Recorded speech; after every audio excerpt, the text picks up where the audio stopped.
The Orange stayed near Christie in the Rockingham area. Their accommodation could give them a good idea of Australian-style living.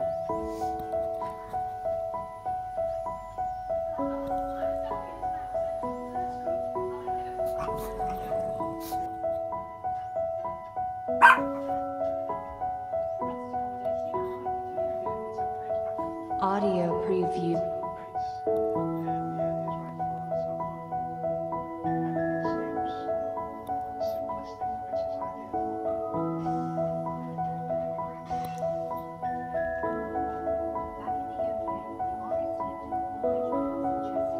Their budget for a visit to Australia was Audio preview.